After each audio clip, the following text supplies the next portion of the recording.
Hi everybody, I'm Terry Stiles, and with me today is Chuck Cameron.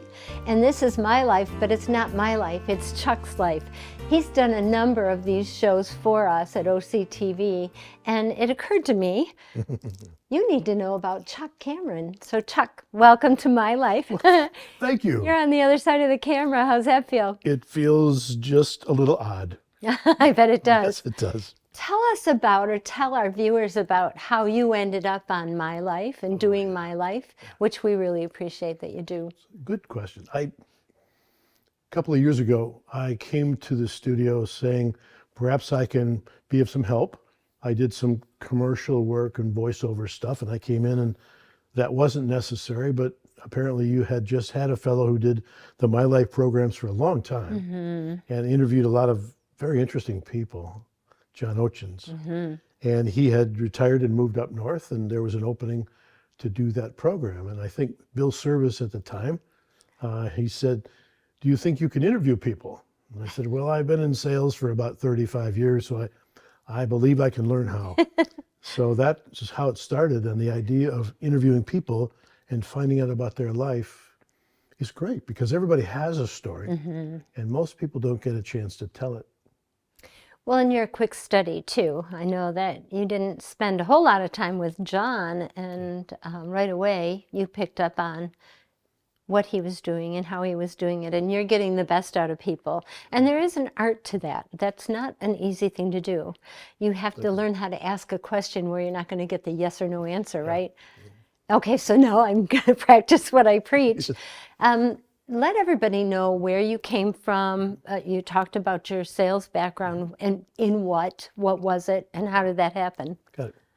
Got out of school, wanted to be a doctor, didn't have quite the grades for it, and I had to take biology and chemistry for pre-med, and I ended up getting a job in chemical fields, in paints and coatings, and I worked in those fields for 35 years more. Wow.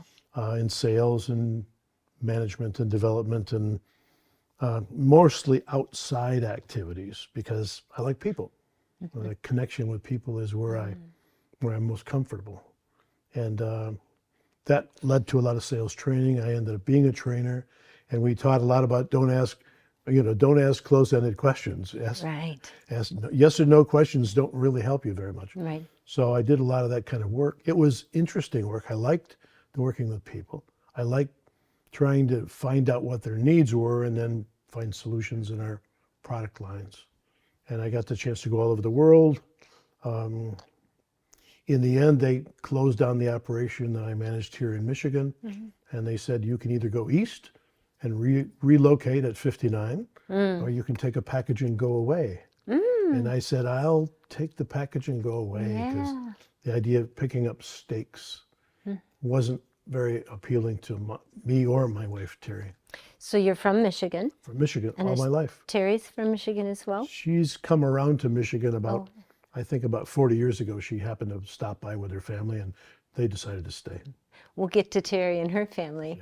But first, where were you raised? I was raised in Detroit, just south of here, probably 30 miles. I've kind of wandered my way almost due north from northwestern Detroit up through the suburbs, up to here, Oxford, and it's a short path if I take it on a map, but it's always been in this part of town. I like this town. It's a long ways from Detroit on one hand. Yep. On the other, it's a hop, skip, and a jump when you want to go down and appreciate all the cool stuff there is in Detroit. Yep, there is. How did you get to Detroit? Where's your family from? Your heritage, and then take it from there. Mom and Dad grew up in Detroit. Their parents grew up in Detroit. So it's a long line of Detroit going on there. They grew up in Detroit when Detroit was a very cool place to be. Yeah, right. Beautiful and prosperous and a lot of good growth happening in Detroit. Bella, the island down there was the Belle place Isle. to My be. dad would say he and his brother would take canoe rides on the canals in Belle Isle. Oh, neat. And the boys would take the girls, their girlfriends or wives, and Sure. canoe them around in Belle Isle with the ladies all had their long skirts and their parasols, and the guys all had, of course, having a suit. to Of go for a course, canoe on a ride hot summer day. on a hot summer day. So How proper. it was a different world, but they loved Detroit. And when things started to change, it was hard for them, but they moved. We lived at 7 Mile in Greenfield, Oh, which was for us now a long way in. But at some point, they decided that they would move out a bit further because the neighborhood was changing and they were afraid of what might happen. So we moved out to the Detroit Zoo oh yeah. and area, and I grew up kind of out there in high school and college and such. So where did you go to college? I went to Wayne State. Oh, uh-huh. I Close to home. it was close to home. It was ideal because I got on a bus, drove down to Wayne State, drove another bus ride downtown to work at National Bank of Detroit Oh, for wow. several years, and then took a bus ride home. So it's a pretty good deal. So you initially, I know Wayne State is a good medical school. Is that why you initially went there or applied there? I applied there because mom and dad said you can live here at home now that you graduated from high school at no charge if you go to college. But if you don't go to college, you're going to pay rent. There was no Smart question. parents. It wasn't debatable. And so I decided, well, I wanted to be a doctor. So Wayne State was right there. So I headed down and took all the science and stuff. And it was something I could afford. I mean, I'm paying for it. So it was something I could afford to do. No loans or anything like that at the time. It was much less expensive. Knowing who you are and your giving spirit, and we'll get to that later, I'm not surprised that you wanted to be a doctor, but what made you want to do that? Or did I just give you the answer? No, Sorry. your question's a good one. I think about that a bit. My mom worked for doctors. She was a receptionist, and then she did medical transcription, and she did a lot of work. When we were boys, we grew up in Detroit, and our doctor, Dr. Chester L. Boone, Oh, was just a great old, big, sturdy man, and his office smelled like a doctor's office, Sure, and he had right. the white coat, but he just had a good, calming way about him, and I saw that, and I thought, I want to do that. There are not a lot of things I wanted to do in my life, but I thought medicine was good. I wanted to be a doctor for kids, pediatrician. oh, I like kids. yeah. Adults are okay, but kids are great. You can take them or leave them. You can take them. Did you have siblings, or do you have siblings? I do. I have 2 brothers. I was the oldest of 3. I'm 3 years older than my next, and 6 years older than the younger one. Oh, every 3 years your mom had a we- boy. And we grew up down in Detroit. So Was it a rowdy household? it was an energetic household, except when Dad came home, then it calmed down really quickly. What did your dad do for a living? Dad worked at Chrysler. Oh, He was a machine repairman. I come from a line of very mechanical guys, except me. I'm slightly, and they were all thoroughly. So Dad worked at Chrysler fixing big machines, and he'd come home every day, 6 days a week, sometimes 7, and his hands would be dirty. And minus he said, some knuckles, "Yeah, right? he Yeah. said, this is honest dirt. Oh, Don't ever mistake honest dirt for just dirt." And we grew up with that idea. Just because Yeah. because Dad's hands are dirty doesn't mean it's not honest dirt. yeah, right, No, right. I met a fellow the other day who's a mechanic, and I looked at his hands and I said, "Honest dirt." And he said, "Exactly right." Oh, yeah, absolutely. I love that. Yeah, Well, so then from there, you went to college, I did. and is that where you met Terry, or how did that happen? Good. Wow, that covers a lot of ground. When I went to college, I lived at home. No, I didn't meet Terry at college. I had a number of romantic relationships during my college years. It was a great time. Which is what it's supposed to be. It- It shouldn't be all Yeah. hit the books, although if you wanted to be a doctor, yes, it should have, but Yeah. Yep. It was a good time in life. When I was a boy, my parents made us go to church, and I didn't like church at all. right. When we moved from Detroit out to Royal Oak area, Pleasant Ridge, we went to my aunt said, "You have to come to our church. There's a bunch of high school kids and you'd like them." And I said, "I don't want to go to your stupid church." "Well, just try it." And the day I tried it was the day the new pastor came from California with his 5 kids. And I walked in, and there's all kinds of high schoolers, and I didn't know anybody. and his son was brand new, and I was brand new, and we became kind of instant buddies. So we walked through life together, high school and some of college, and it was a great time. And I didn't meet Terry until well later in my life. Oh, I can't wait to find out about that. It's a pretty good story. I also want to hear about your church experience, because I know you've carried that through your entire life. But more to come. I want to hear about how you did meet Terry and your experience at school and your life after that. So don't you go away. Don't you go away. It's a strange thought.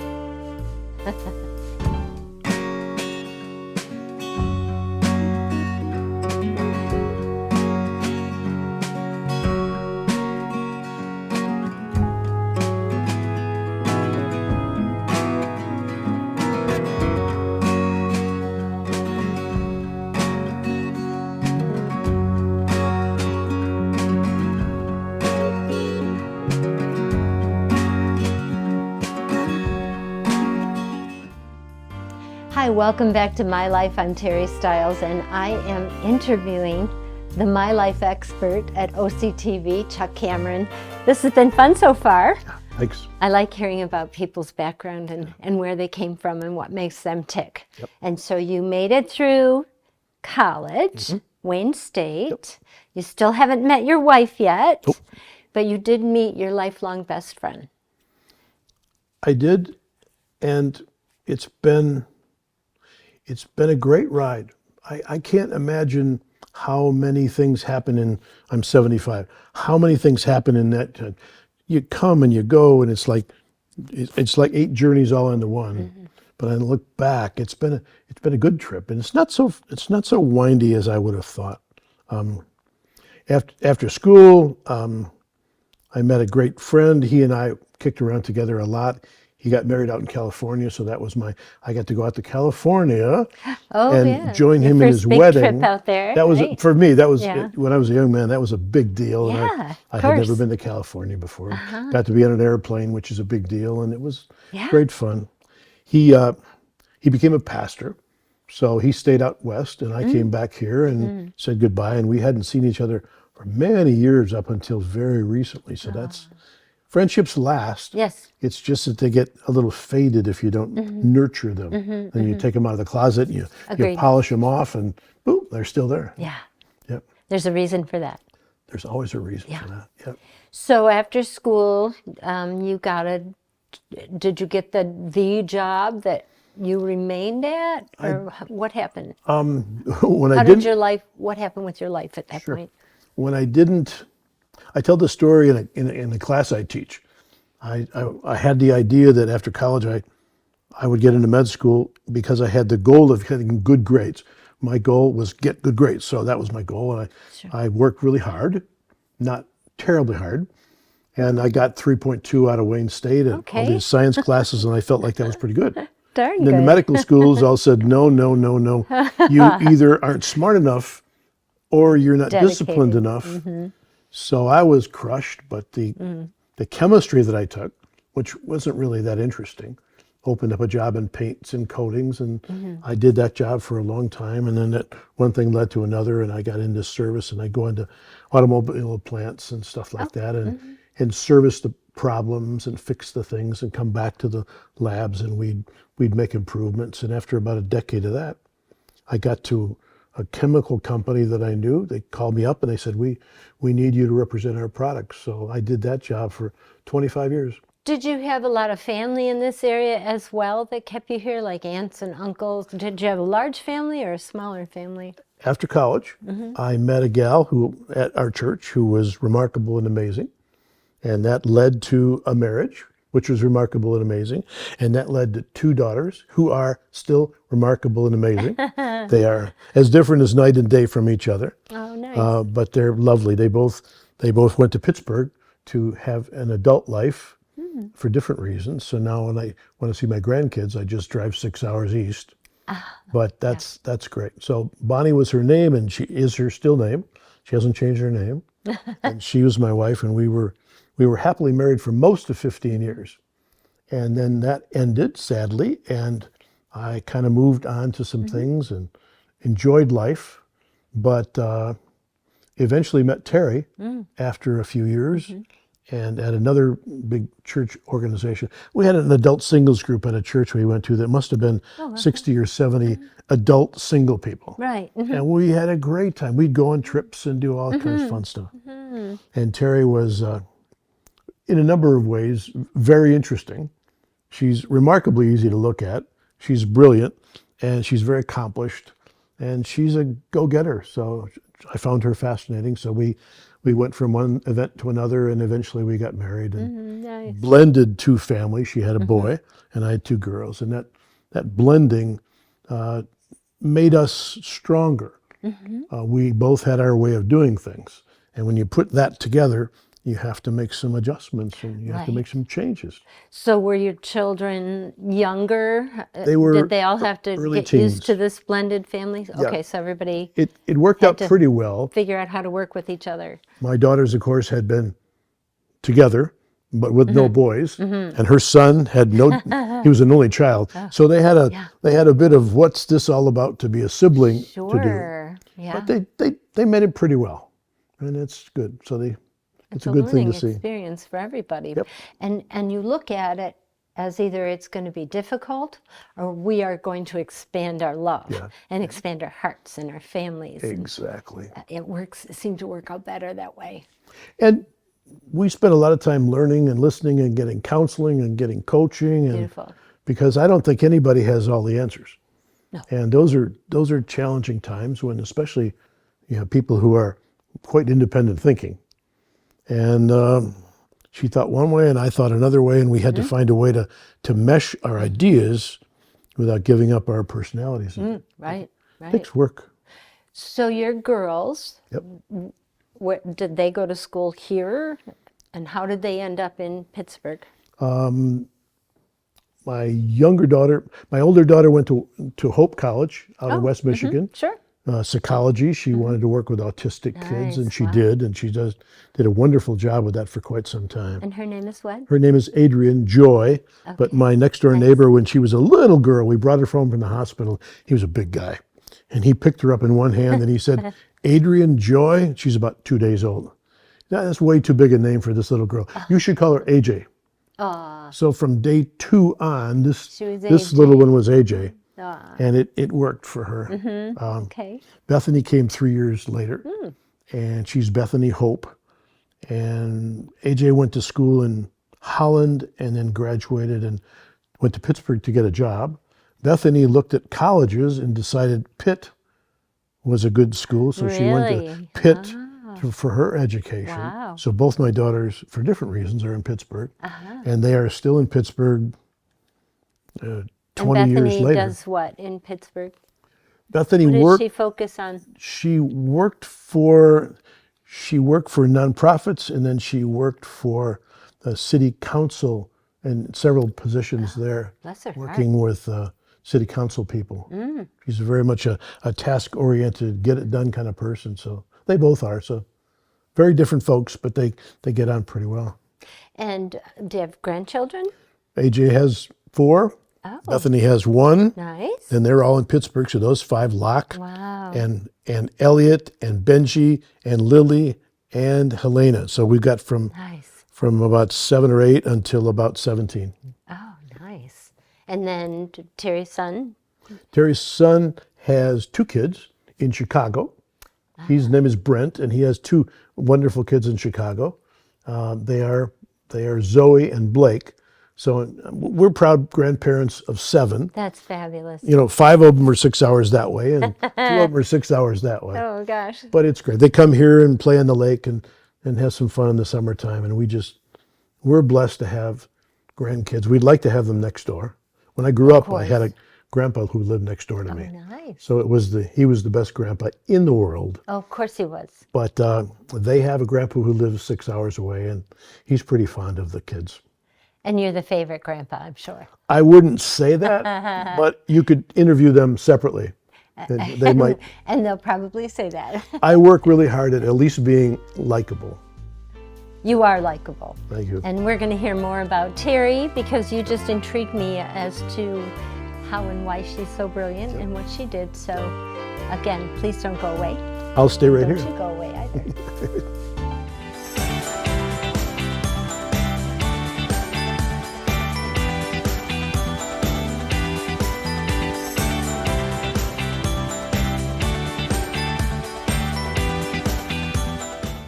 Hi, welcome back. I'm Terry Stiles, and I'm still with Chuck Cameron, still finding out about his life. And you mentioned, you mentioned your grandfather, that he lived next door. My grandfather was my hero. Oh, good. And so We share that. you said you adored him.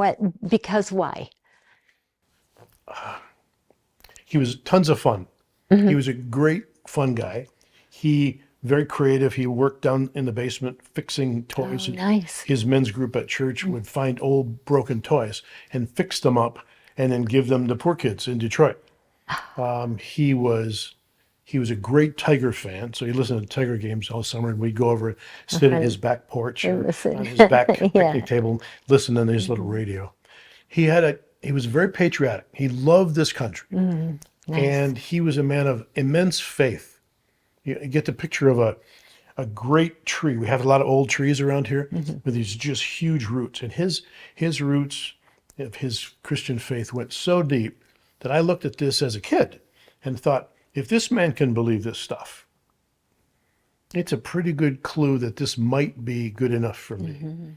And as I grew up to see that the stuff he would believe and talk about. I have his old Bible, which is a wonderful thing. Oh, And the things he talked about and believed have become the things I talk about and believe. He passed it on. My mom and dad were both Christians, and their faith was strong, perhaps quieter. My grandpa was real clear about it. He led Bible studies at Ford plants and stuff like that. very nice. My grandma Cameron, on her side, led ladies' Bible studies at church for hundreds of women, and so they both had deep Christian root. I have deep Christian roots from my family, and it's helped me. and your aunt as well, right? And so I know that you still have those Christian roots. So can we talk about the mission that you're so dedicated to through your church? A few years ago, we went to Kenya. Some folks at church said, "Hey, we're going to Kenya, organization that works with children. There are tens of millions of orphans in Kenya because tens of millions of adults died from HIV/AIDS." Yeah, right. And so we went several times to work with, in a little way, organizations that help take care of these kids, these orphans. They do a wonderful job of giving orphans a second chance and helping to do a lot of good things. The man who was responsible in Kenya for that group, after several years, decided that he would try a different tack. He said, "Look, what if we take some of the terribly sick adults and nurse them back to health, give them medicine and give them food and encourage them to, maybe they won't die, so their kids won't be orphans." It's orphan prevention. So Wow. he took this from about a one person a year job, and now we've been at this 5 years, and now we have 7 full-time staff, and we work with 100 people at a time in Kenya, in rural Kenya or slums, and they're both the poorest areas you could ever want. And the people have to be really, really poor and really, really sick to qualify for our program. And in the last 4 years, almost 1,000 people who would have been dead aren't, who are back to life, who are Raising their restored to health. children, helping Yeah, the taking care of community. their families again, Yeah, right. taking an honorable role as mom or dad to take care. These are terribly poor people, but terribly poor people still take care of their families, and it's great to be a part of that. So we work a lot with people who help. They do things I couldn't do, taking care of these sick people every week. The stuff they see is remarkable. So my job as a board member is just to help raise money and awareness and encourage people to get involved. And if you can't go to Africa, go next door or go down the street or do something for people who really need help, because we are more blessed than we can describe in the history of the world. We're just princes and princesses. And it's a good thing to be able to give back. And this is all done because Jesus said, take care of the poor, take care of the sick and the lame and the wounded, because I blessed you. Get off your, pardon this, butt. And I figured Jesus created butts, so you can say butt. And do something good for people who need help. So that's what motivates me. So your grandfather and your family influenced your religion, which is nice. There's a lot of people that are Christians that go to church every Sunday and then they go home and they lead on their lives. Who influenced your giving heart? Because you even we found you because you were willing to volunteer. You have a huge giving portion of you, more than I'm even going to let up. Where did that come from? How did that happen? I can't say for sure, but I can tell you the facts are the Bible is very clear. To whom much is given, much is expected. We're supposed to give back. We're supposed to, as Americans, we're supposed to take care of the humble and the poor and the tired masses longing to be free. And because my life has been blessed, I have more than I'll ever need. God has been more faithful to me than ever. And why would I not spend time and effort at this point in my life doing good for people who can never pay back? I don't need another TV and another boat and another car and another anything Right. when I can give away. So we spend a lot of time giving away. And that's time and talent and treasure, because Jesus said, that's what I expect out of my followers. And as long as I've got energy, I'll do my best to do my best. What are some of your favorite moments in doing that? So you've been to Kenya, you've met the people that you're helping. What stands out to you? We worked with Brazil and street kids down there, and we saw that people gave their whole lives, missionaries gave their whole lives so that they might be able to help one or two kids get off the streets and get back to school and find a family and have a home. In Kenya, we work with people who are working with the terribly sick and dying, and we get every day, we get now, WhatsApp, you can get little videos of the people who were going to die and now 3 or 6 months later are alive, and they have food and they have health and they have strength, and their kids are sitting there, and it's not a fake picture. It's just they're alive again. They're full of life. When I see that, it fills me up to the point where sometimes I get really full. It's a pretty good reason to get out of bed in the morning. Yeah. When you can do things, when you can help other people do things that change lives. Yeah, that they wouldn't have been able to do.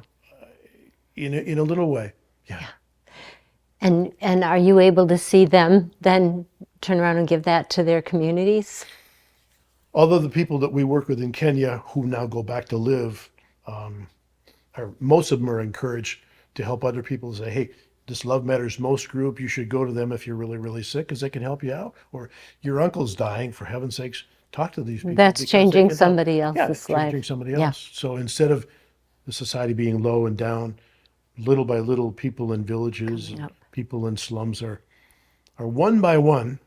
You can't solve 100,000 problems, but you can help one to help one to help one. That you can do. And that's what we're seeing. You're making a difference, my friend. Thank you. Thank you. Yeah. That's very impressive.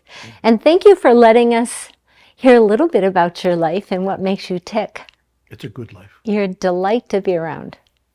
Well, it's a pleasure. My wife and I are here, and we figure God's put us in this neighborhood and this world to do good for the people who can use a little help. And you're doing that. If somebody wants to donate real quick, tell them how. www.lovemattersmost.org is a group that we're with, and it saves hundreds of lives a year. That's a pretty good reason to get out. That matters. Thank you. Thank you. Good to talk.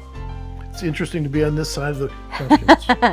Good talk. Yeah. Thank you for being here. Thank you. We'll see you next time on My Life, OCTV. Thank you. For Terry Stiles, this is Chuck Cameron saying, y'all come back soon. Perfect. Thank you.